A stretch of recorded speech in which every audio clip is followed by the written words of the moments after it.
오늘 본문의 말씀을 가지고 하나님이 세우신 지도자, 하나님이 세우신 지도자, 그런 제목으로 잠깐 동안 은혜를 나누려고 합니다.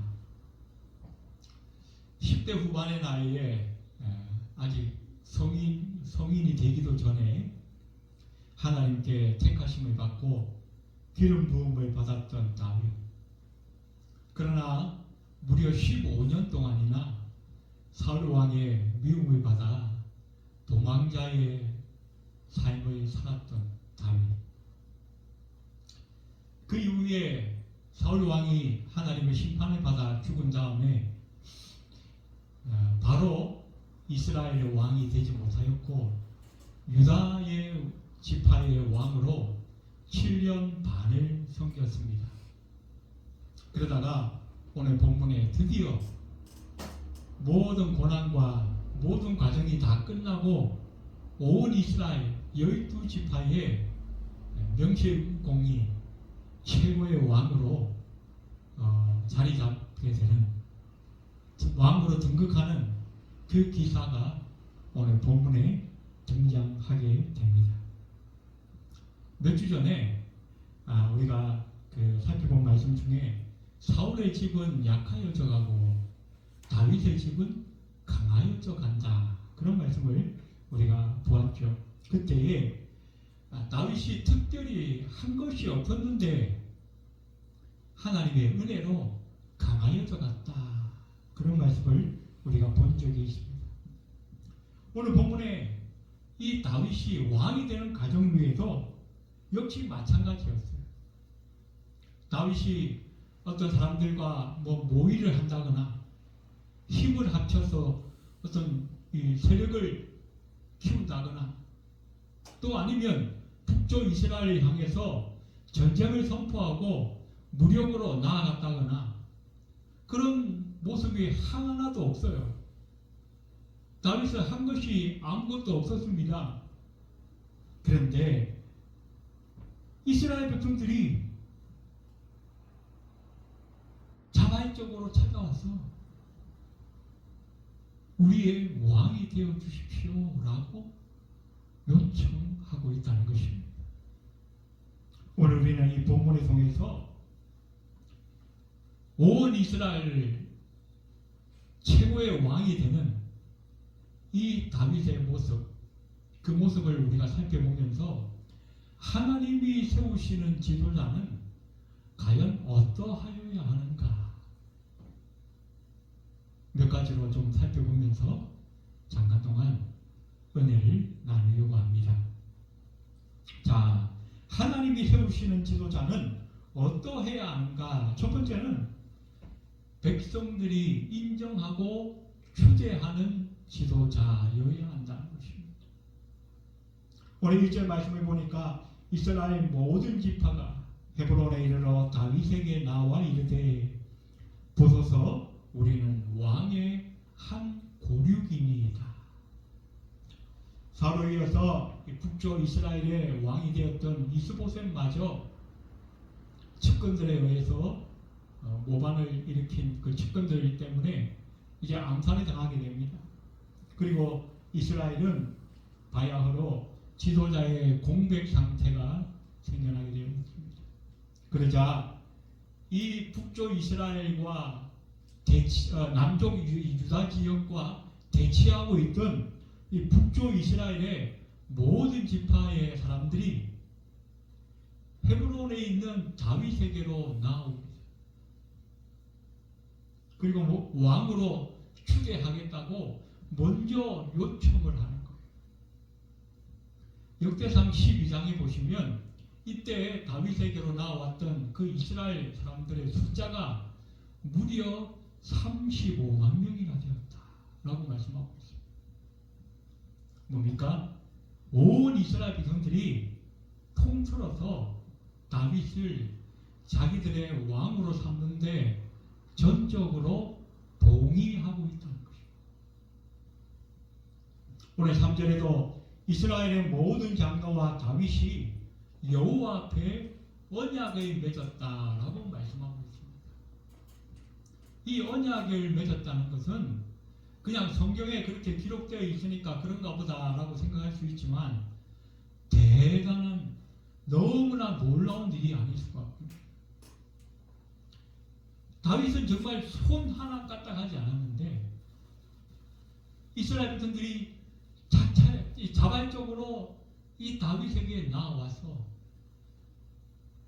당시 고대 사회에서는 생각할 수 없는 마치 이 입헌군주제와 같은 계약 관계를 맺으면서 당신이 우리의 왕이 되어 주시오라고 요청하고 있다는 것입니다. 그러면서 말합니다. 오늘 1절에 보면 우리는 왕의 한 고륙이니이다 라고 말하고 있습니다. 이 말은 당신이 우리의 왕이 되기에 충분한 조건을 갖추었습니다 이런 뜻입니다. 왜냐하면 신명기 17장 15절에 보시면 하나님께서 이스라엘에 나중에 왕이 세워질 때에 그 왕이 어떤 자격을 갖추어야 되는가에 대해서 미리 말씀하고 계셔요. 그 내용을 보시면 반드시 네 하나님 여호와께서 택하신 자를 내 위에 왕으로 세울 것이며 내 위에 왕을 세우려면 네 형제 중에서 한 사람을 택하라고 말씀하고 있습니다. 두 가지를 말씀하셨어요. 첫 번째는 하나님께서 택하신 자, 두 번째는 네 형제 중에서 한 사람. 이 말은 무슨 말이냐면 이스라엘 백성, 이스라엘 민족 중에서 한 사람을 택하라는 것입니다. 다른 이방 민족을 불러와서 왕으로 세우지 말라는 거예요. 자, 그러면 어떻게 해요? 다윗은 이미 이스라엘 왕의 자격으로 충분하지 않습니까? 명치공이 누구나 이제는 그 당시에 다윗이 하나님 앞에 부름받고 사무엘을 통해서 기름 부음 받을 때는 아주 알려지지 않은, 공개되어지지 않은 사건이었다고 지난 시간에 말씀드렸습니다. 하지만 지금은 어떻게 해요? 그 사실을 모르는 사람이 없어요. 누구나 다 아는 다윗은 하나님이 택한 사람입니다. 또 다윗은 유다지파 이새의 아들로서 그 형제의 한 고륙 중에 한 사람입니다. 충분히 자격을 갖추었죠. 그렇다고 해서 다윗이 어떻게 했습니까? 이제 내가 자격을 갖추었으니까 이제 저 원수 사울왕도 죽었고 이제 내가 왕이 되는 것이 당연하다. 그러면서 그 헤브론에 있는 군사들을 모아가지고 어떻게 해요? 이 기브온 성으로 진격하여서 그 사울이 살던 그 왕궁을 정복하고 그 왕자에 자기가 털썩 앉아서 거들먹거리면서 사람들을 다 불러 모아놓고 앞으로 이제부터 내가 왕이니까 알았어 기어. 그렇게 거들먹거리지 않았다는 거예요. 아무런 액션도 취하지 않았어요. 한 번도 전쟁을 일으키지 않았어요. 한 번도 침략해볼까 야욕을 품은 적이 없었어요. 그저 뭐였어요? 묵묵히 하나님의 때를 기다려요. 하나님이 나를 선택하셨고 하나님이 내게 약속하셨으니까 하나님이 이루시겠지. 참 어떻게 보면 좀 바보스러울 만큼 도대체 저 다윗 뭐 하는 거야? 이런 소리가 나올 만큼 묵묵히 그저 하나님의 때만 기다렸어요. 그랬더니 어떻게 백성들이 알아서 나왔어요. 또 그 다음에는 어떻게 해요? 장로들이 알아서 나와서 다윗과 계약을 맺으면서 우리의 왕이 되어 주십시오 요청하는 그런 사건이 일어나고 있다는 것입니다. 35만이나 되는 이 백성들이 그냥 단순히 사울왕도 죽고 이스보셋도 죽었으니까 우리에게는 더 이상 선택지가 없다, 막막하고 답답하니까 할 수 없어서 그냥 나온 것이 아니었어요. 오히려 이스보셋이 죽기를 기다렸다는 듯이 드디어 우리의 때가 왔다는 듯이 환호하면서 적극적으로 다윗에게 나왔다는 것입니다. 왜 그랬을까요? 다윗에 대한 온 이스라엘 백성들의 인정과 신뢰가 있었기 때문입니다. 역시 다윗은 하나님의 사람이야.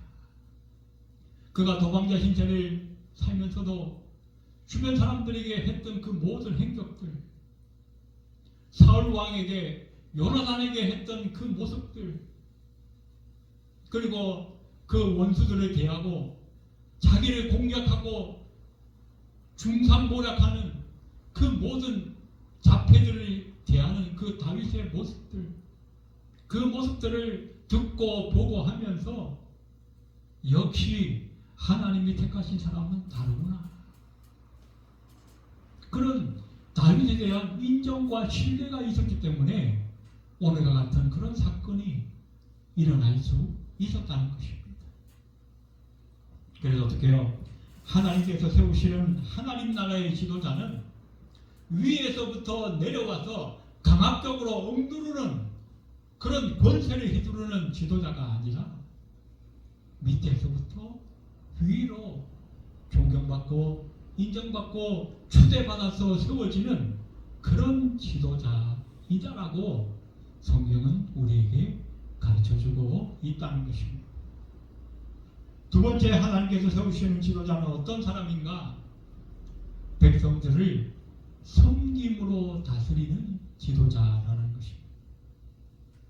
오늘 2절 보니까 전에 곧 사울이 우리의 왕이 되었을 때도 이스라엘을 거느려 출입하게 하신 분은 왕이시었고 여호와께서도 왕에게 말씀하시기를 네가 내 백성 이스라엘의 목자가 되며 네가 이스라엘의 주권자가 되리라 하셨나이다. 사울이 왕이 되었을 때에 처음에는 아브넬 군대 장관이 있었지만 다윗이 골리앗을 물리치고 난 다음에 어떻게 해요? 다윗이 급부상했어요. 그래서 온 이스라엘의 군대를 총지휘하는 자리에까지 올라갑니다. 그래서 그 주변에 많은 이방 민족들과 싸웠고 블레셋과도 자주 싸웠죠. 그때 오늘 본문에 보니까 이스라엘을 거느려 출입하게 하신 분,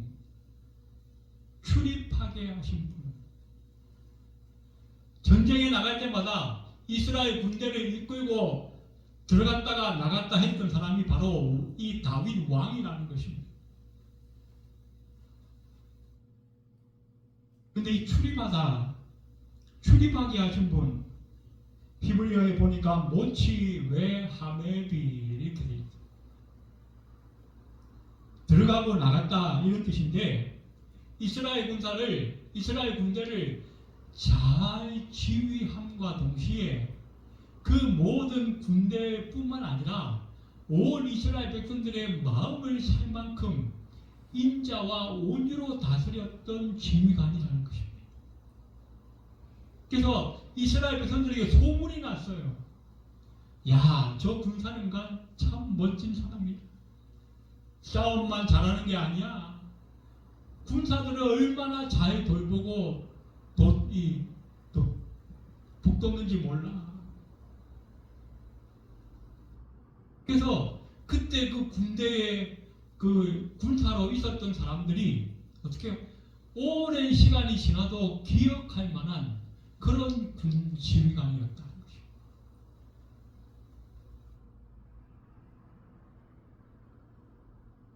우리가 잘 알다시피 과거 목동 시절에 다윗은 양을 칠 때도 그 양떼들을 어떻게 해요? 단순히 내가 이거 잘 키워가지고 털 많이 깎고 고기 많이 팔아서 내가 돈 많이 벌어야지, 그런 단순히 어떤 장사꾼의 어떤 그런 마인드로 양을 친 것이 아니었어요. 다윗이 골리앗과 이제 단판에 지으려고 나갈 때 사울 왕 앞에 뭐라고 했습니까? 이렇게 말했어요.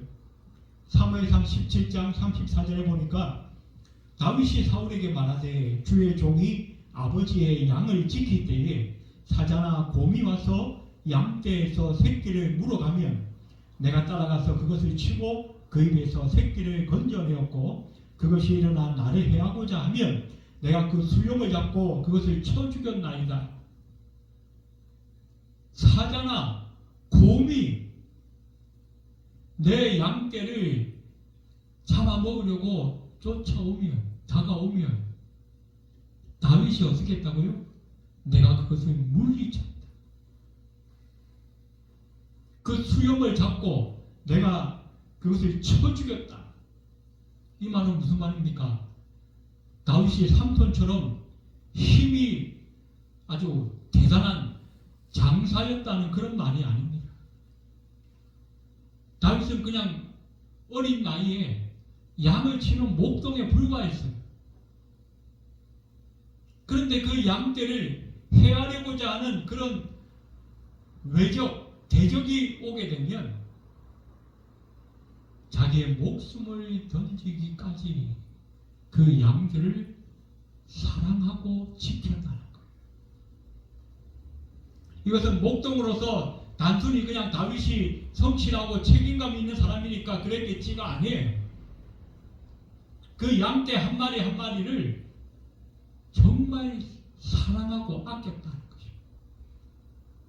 사랑하고 아끼지 않는데 어떻게 자기 목숨을 던질 수가 있습니까? 사자가 보통 짐승입니까?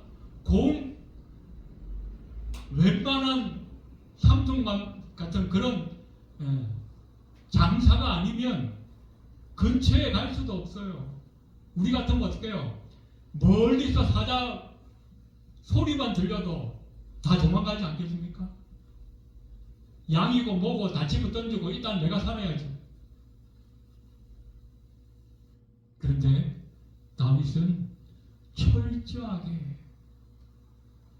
그 양들을 지켰어요. 왜 그랬을까요? 사랑했기 때문에. 그들을 섬기는 마음이 있었기 때문에. 그래서 다윗은 양을 돌보는 것뿐만 아니라 평생을 살면서 그 주변 사람들을 늘 사랑하고 아꼈어요. 우리가 잘 아는 사울이 자기를 죽이려고 얼마나 그렇게 힘들게 했습니까? 그런데도 그 사울 왕을 어떻게 해요? 2번이나 죽일 기회가 있었지만 원수 같지 않았어요. 사랑했기 때문에.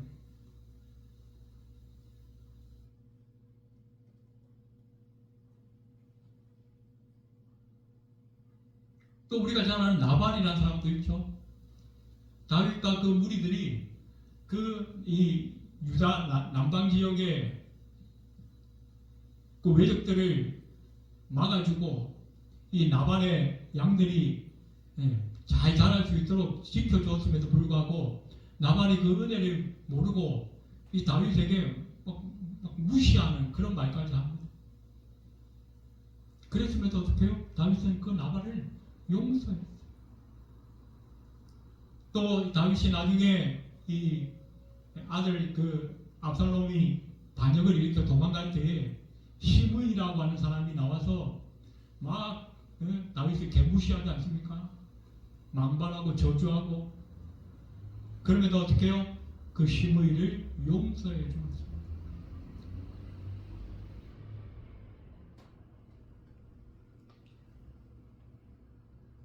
나중에 그 아내 미가엘도 마찬가지입니다. 하나님의 법궤가 다시 이 다윗성으로 돌아오는데 다윗이 너무 기쁘고 좋아가지고 춤을 덩치덩치 췄습니다. 그러다가 옷이 흘러덩 벗겨졌어요. 그 진정성도 알지 못하고 하나님을 향한 그 다윗의 마음이 얼마나 뜨거웠는지 그걸 알지 못하고 미갈이 뭐라고 했어요? 옆에서 막 핀잔 주면서 비웃었어요. 그때 이 미갈은요 다윗의 소유품에 지나지 않았어요. 비록 왕비라 할지라도 여자들은 남자의 소유물에 지나지 않아요. 언제든지 죽일 수 있고 버릴 수 있는 거예요. 기분 나쁘면. 하지만 다윗은 미갈을 전혀 해하지 않았어요. 그냥 용서해 주었어요.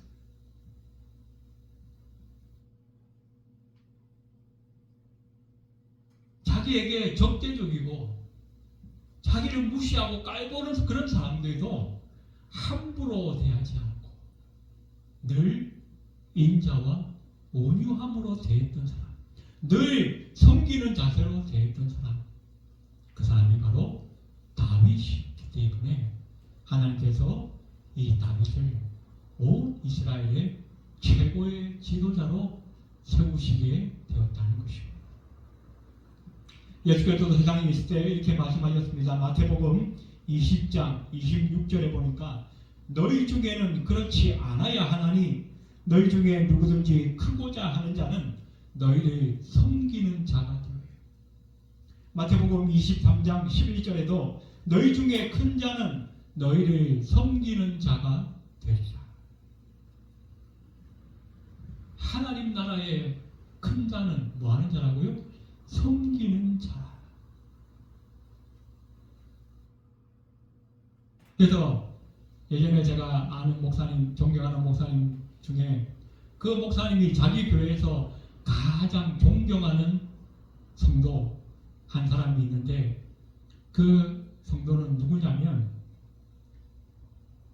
자기 주일 예배를 준비하면서 토요일마다 교회에 나와서 화장실 청소를 하는 분이 계신 장로님이 계세요. 이 장로님은 군대 그 대장 출신이에요.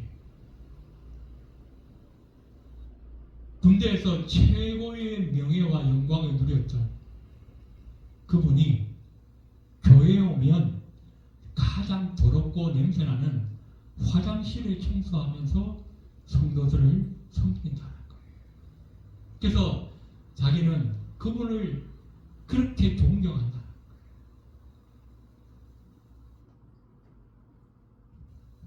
다윗은 어린 시절부터 노년에 이르기까지 늘 주변 사람들을 아끼고 사랑하고 섬기는 삶을 살았기 때문에 하나님께서 가장 기뻐하시는 온 이스라엘의 지도자로 세우신 것을 우리는 성경을 통해서 알게 됩니다. 첫 번째 하나님께서 세우시는 지도자, 첫 번째는 기름 부음 받은 지도자라는 것입니다. 오늘 3절에 보니까 이스라엘 모든 장로가 헤브론에 이르러 왕에게 나오매 다윗 왕이 헤브론에서 여호와 앞에 그들과 언약을 맺으매 그들이 다윗에게 기름을 부어 이스라엘 왕으로 삼으니라. 우리가 이 사무엘서를 보면 다윗은 3번씩이나 기름 부음을 받아요. 처음에 목동 시절에 자기 집에 찾아온 사무엘 선지자를 통해서 한 번 기름 부음 받고, 두 번째 유다 왕으로 될 때 기름 부음 받고, 세 번째 오늘 본문에 온 이스라엘의 왕으로 등극하면서 세 번째 기름 부음을 받게 됩니다. 이 기름을 붓다라고 하는 이 히브리어 단어가 마샤, 그렇게 마샤. 이 마샤에서 뭐가 나왔나? 마시아, 기름을 부음 받은 사람. 마시아가 뭐예요? 우리가 얘기하는 메시아, 영어의 메시아야. 그래서 메시아야, 마시아, 이 말은 기름 부음을 받은 사람이다, 그런 뜻입니다. 그래서 우리가 이스라엘에 가서 이 단기 선교할 때 보면 예수와 하마시아 이렇게 얘기합니다. 예수님은 기름 부음 받은 메시아입니다. 그래서 이 헬라 그 신약에도 헬라에 보면 크리오라고 하는 단어가 나와요. 크리오, 이건 기름을 붓다. 그 기름을 붓다라고 하는 크리오에서 뭐가 나왔냐? 그리스토스. 그래서 영어에서는 뭐라고 그럽니까? 크라이스트. 우리 식으로 하자면 그리스도. 이 그리스도라고 하는 말도 역시 뭐예요? 기름 부음을 받은 사람, 그런 뜻으로 우리가 이해를 하면 좋겠습니다. 자, 왜 이 기름을 붓는가? 사무엘상 26장 1절에 보면 다윗이 이런 고백을 합니다. 내가 손을 들어 여호와의 기름 부음 받은 자를 치는 것을 여호와께서 금하시나니. 다윗이 사울을 죽이고 싶은데 그러지 못했던 이유가 뭐예요? 여호와께서 금하신다. 왜? 기름을 부으셨기 때문에. 그래서 이 기름 부음 받은 자라고 하는 뜻은 특별한 사람을 말합니다. 뭐가 특별한가? 사울은 원래 소를 키우는 목동이었습니다. 그리고 다윗은 양을 치는 목동이었어요. 그런데 기름 부음을 받으니까 어떻게 됐어요? 한 나라의 왕이 됩니다. 하나님께서 부르셔서 선택하시고 그에게 특별한 사명을 맡기심과 동시에 그 사명을 감당할 수 있는 능력도 함께 주시는 것, 그것이 바로 기름 부음 받은 자의 특권이라는 것입니다.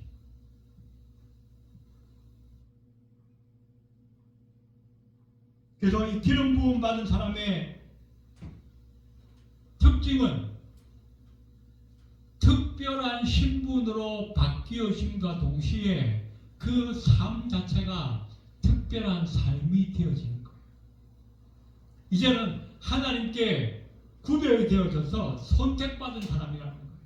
그리고 하나님께서 주시는 사명을 감당하는 사람. 그리고 그 사명을 감당하기 위해서 하나님께서 능력과 은혜를 베풀어 주시는 사람. 그 사람이 바로 기름 부음 받은 사람입니다. 왕의 직분도 마찬가지입니다. 선지자도 마찬가지입니다. 제사장도 마찬가지입니다. 자기 힘으로 자기 능력으로 할 수 있는 게 아니에요. 오직 하나님의 기름 부으심이 있어야 하는 거예요. 예수님께서도 공생애를 시작하시기 전에 성령의 기름 부으심이 있었다라고 말씀하고 있습니다. 우리의 모습도 마찬가지입니다. 우리가 하나님의 일을 하는 것도 내 힘으로, 내 능력으로, 내 노력으로, 내가 머리가 똑똑하니까, 내가 공부한 것이 많으니까, 내가 특별한 기술이 있으니까, 나는 건강하니까 아닙니다. 그것으로 하는 게 아니에요. 오직 성령의 기름 부으심, 성령의 충만함으로 우리는 그 일을 감당하게 되는 줄로 믿는 것입니다. 오늘 우리는 이 다윗이 이스라엘의 왕으로 등극하는 기사를 살펴보면서 하나님이 기뻐하시는 지도자, 하나님이 세우시는 지도자가 어떠한가에 대해서 몇 가지로 살펴보았습니다. 그것은 백성들의 인정과 지지를 받는 지도자, 또한 겸손히 백성들을 섬기는 지도자, 무엇보다 성령의 능력으로 기름 부음 받은 지도자의 모습이었습니다. 오늘 우리의 삶 속에, 저와 여러분의 삶 속에 이 세 가지 은혜가 함께 하심으로 말미암아 저와 여러분도 다윗처럼 하나님 앞에 크게 쓰임 받을 수 있는 저와 여러분이 다 되시기를 주님의 이름으로 축원드립니다. 기도드리겠습니다. 고마우신 하나님, 다윗을 부르시고 선택하시고 기름 부으셔서 하나님 나라의 일꾼으로 삼으신 것을 보았습니다. 오늘 예배하는 우리에게도 이런 은혜가 있길 원합니다. 하나님, 우리가 늘 겸손히 우리 주변 사람들을 섬기는 하나님 나라의 지도자가 되게 도와주시고, 무엇보다 성령으로 충만하여서 주께서 주시는 사명 잘 감당하고 하나님께 영광 돌리는 하나님 나라의 지도자들이 다 될 수 있도록 주님 역사하여 주시옵소서. 예배를 마치고 돌아가는 발걸음 위에도 함께하여 주옵소서. 예수님의 이름으로 간절히 기도드리옵나이다. 아멘.